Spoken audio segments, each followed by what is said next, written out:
share with you today is I've been involved in, I suppose, what's called leadership development for quite a long time, but sort of got quite disappointed as what we consider to be leaders in the world. So, so often the noisy people, the people who make the news, who get in the newspapers, who lead big organizations, we think of them as leaders. And I've discovered through my work that actually there's a whole lot of leaders, the unsung heroes. And so I've decided in my last sort of about 10 years of working that I want to really find those unsung heroes and find out what it is that they do that make them so effective. And really these are the people that we need to celebrate and to look for and to work with and to support. So that's really my big idea that I'm going to share with you today, and I've been told that's how you move the slides.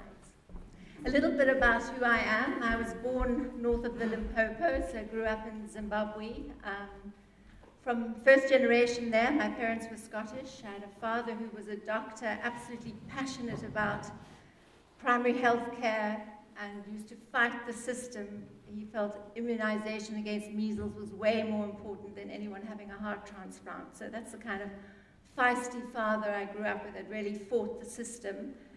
And a mother who didn't finish her education. She had to leave school early. And really probably the first unsung hero that I met was actually my mother. And now I'm the proud mother of two grown-up children. As Celine said, you've made your children look rather tall. I'm not very good at technology, so when I cut my photograph, I sort of elongated them. So I have two children and two stepchildren who really do inspire me in life. And if I could have been something, I would have loved to have been the matriarch of a big herd. And I realized I probably downloaded the wrong photograph there. I thought maybe that's a bull elephant and not a female elephant. I definitely wanted to be the matriarch, not the bull. So just in case. What do I believe in?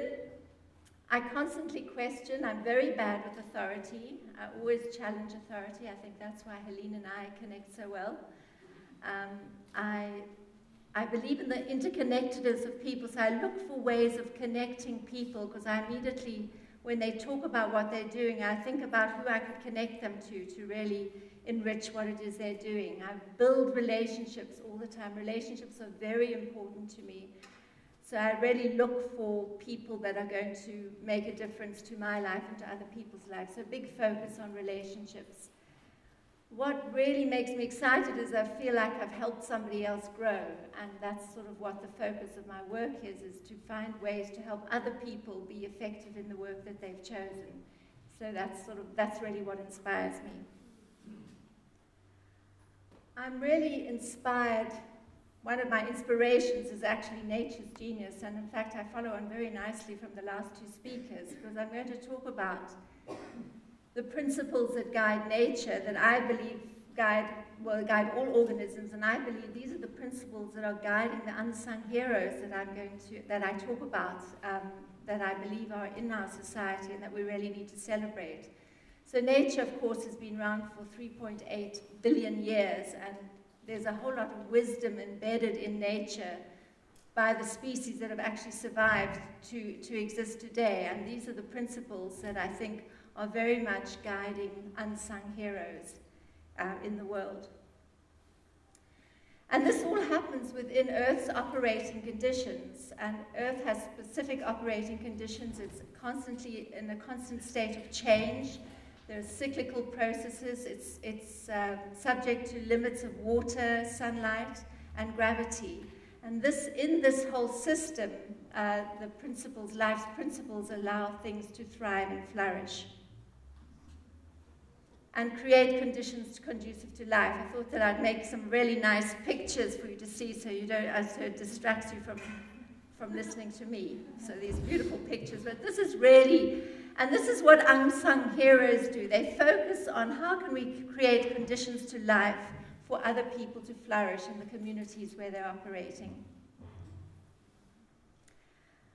I think as most people, we think about nature as a nice place to look at, and we want to go to the game reserve in order to see the animals and to see the flowers.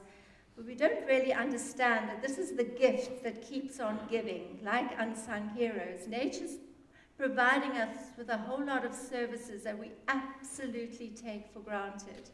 And we really don't think about what it is that we're doing and the way we're living to affect these services. These services come absolutely free, and they've done studies to show how much this would actually cost us if we had to pay for it. And it comes to 14 trillion US dollars a year. So that's 12 zeros for trillions. So these are the services that nature provides completely free, and we're happily interfering with nature's ability to do that. So obviously I don't need to tell you things like water purification, disease regulation, aerating our soil, we're farmers, pollination. Without all these creatures, we actually would have no food, and it's just very much part of what we just take for granted. But the unsung heroes in our communities don't. So really, what I'm talking about is something called resilience, and I think this has come up a lot today, is understanding what it is to be resilient. And resilient is about being willing to try things and to fail, but to fail gracefully. Having foresight, being able to have foresight, being able to bounce back, embracing diversity and difference, not always wanting people around you that are the same as you. Building in something called redundancy, so that you've always got some backup plan, that you're not just sticking to one way of doing things, but there's an alternative way to do things. And these are the kind of characteristics that I've noticed in the unsung heroes that I actively look for in the work that I do. So, nature's a model for us. Nature has patterns that it uses in order to survive, and I think that unsung heroes are role models for us. So let's look for them, look and see what it is that they're doing. What are the patterns that they use in their lives and in their work in order to be successful? Obviously, nature is a mentor. We always think we've got to learn about nature, but actually, we need to learn from nature. Nature has a whole lot of things to teach us in the way it operates, these life's principles. And likewise, our unsung heroes in communities can be real mentors for all of us. We can learn from them. And nature is a measure. Nature can measure, using nature, we can measure how successful we are being at things that we're doing, our innovations. And with unsung heroes, they become benchmarks for what it is that we should be doing in order to thrive in communities today. And so you've got unsung heroes can be our role models, can be our mentors, and can be our benchmarks, our measures, a very important part of our community. I'm going to go through what I call our life's principles, and these have been developed by the biomimicry, and there are a few of our biomimists sitting in the audience today, but developed by the Biomimicry Institute in the United States. And they looked at what are the principles that are actually driving nature in the way that it has been so successful. And there are actually 26 of them. But what I'm going to do is we narrow it down to, there are 6 major principles, and within these principles there are principles that are part of the sort of overarching principle. So I'm going to just describe how I see unsung heroes and these people that are really having an impact in their communities, how they are actually emulating these principles of nature. And the first one is using material efficiently. So unsung heroes look for opportunities around them and look for resources that they can use around them. They never waste anything. There's no concept of waste in nature, and for people who really are trying to make a difference in communities, there's no such thing as waste. They use everything they have available to them. And they also use things, they optimize the use of things. So everything has a multiple use. There isn't just one use for something. So whatever project they plan is going to have a few outcomes. It's not just intended for one purpose. They evolve to survive. So by doing that, they replicate things that work. So if something works, they keep on doing it. They're constantly sharing, cross-pollinating, sharing ideas. They're not... One thing I've learned being in an academic environment is that academics often don't want to share their ideas. So I'm not sure how knowledge gets transferred. So this is a way, in Unsung Heroes, they're very much about cross-pollinating and sharing ideas in order to improve the system. And then they make mistakes, but this creates new ideas. I always love this picture of an amphibian, a frog that suddenly discovered it could breathe out of water, so it's jumping for joy. And this is also, by making mistakes, we learn to adapt and evolve and try new things, and it creates new ideas. Unsung heroes are constantly looking for ways to self-renew. So example of nature is obviously shedding of skins, but looking at ways that they can change themselves and reinvent themselves and develop themselves in order to have the impact that they wanted to have. They embrace diversity.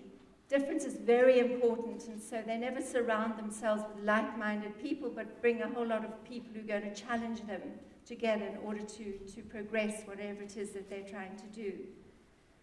And they are able to resist and build in redundancy, as I mentioned before. So if one thing doesn't work, they have something else that will jump into its place. A very important part of adapting to evolve is to being resilient and building in redundancy and diversification and decentralization.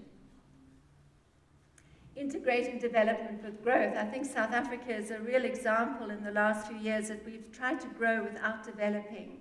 We haven't built from the bottom up. You've got to build things in a modular way. You've got to start smallly and then replicate things that work. Just like a bee builds its nest, you've got to start with little units and then add further units. And we tried to sort of just grow our economy, and we left a whole lot of people behind.